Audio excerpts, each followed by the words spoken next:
It was, yeah, it was a very big shock because obviously Chris Hani was very high profile. He was the leader of the SACP. The news editor immediately dispatched a couple of journalists to go to Boksburg on the East Rand. Once they got there, by the time they got there, we had confirmation that it was Chris Hani and he had been shot and he was dead.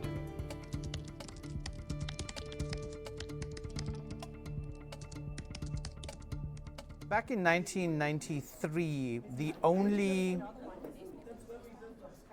pictures medium that we had was in fact the SABC. So I think the first time that we would have seen pictures of what happened would have been that night on the 8 o'clock news bulletin, which was the main bulletin of the day. And what I remember very clearly from that particular day was Tokyo Sekwale in this very brightly colored tracksuit. If I remember correctly, it had blue and purple in it. And the other thing that I remember was this yellow police van that took away Chris Hani's body.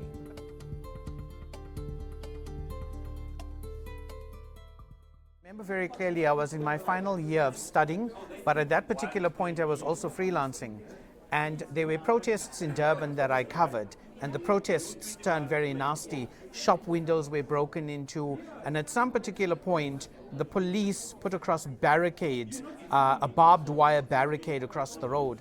And I found myself in a very dangerous situation just in front of the barbed wire barricade and just in front of the protesters as they arrived towards this block. So overall it was a very difficult situation for journalists, for security forces, for the people who were protesting. The nation was on a knife's edge.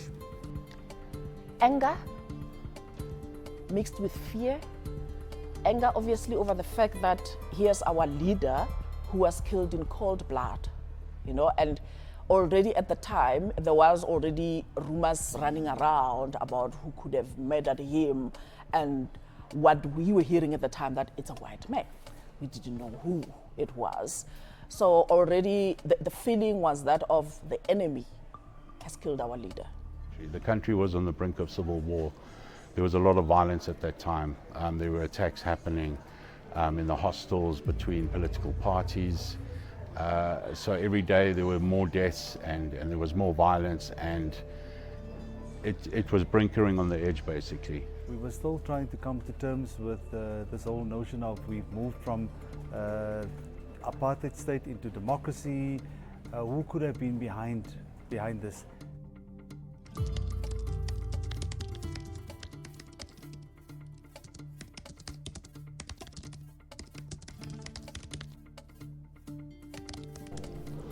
Precipice is right. We're just about to fall through.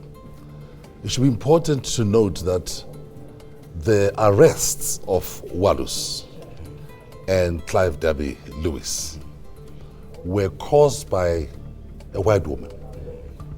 In that situation, where the country could have broken into black and white in a civil war, it was a white woman who identified the killers. We weren't quite sure what to expect. So it was more a matter of trying to understand what is going to be the response from the political leaders, because it was a very fluid situation.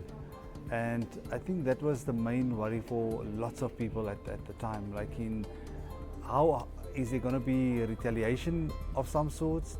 Will there be more people who will be assassinated?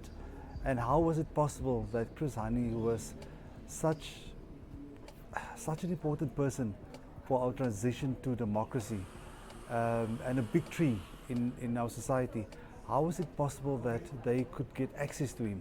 What happened that day politically also unleashed a storm in South Africa. We were at a very fragile point in terms of the negotiations between the ANC and the National Party and other parties, sort of slowly moving towards democracy, and that really was a tipping point. I think thinking back about it now, 32 years later, one realizes it could have gone either way. The day that Chris Hani was assassinated, this country after that could have been, and there were fears that we could have gone into a full-scale civil war. Chris Hani had left us under very difficult circumstances because the negotiations were on and had to be suspended. And we had to say to de Klerk and others with the other side of the table, we want a date. There's no prevarication that we'll accept anymore. There must be a date set in South Africa for elections. And that date was the 27th of April. Elections will take place and are confident that the situation that will exist as those elections take place will be such that the voters will be protected. If a peaceful transition wasn't negotiated, the violence would have continued and probably would have escalated.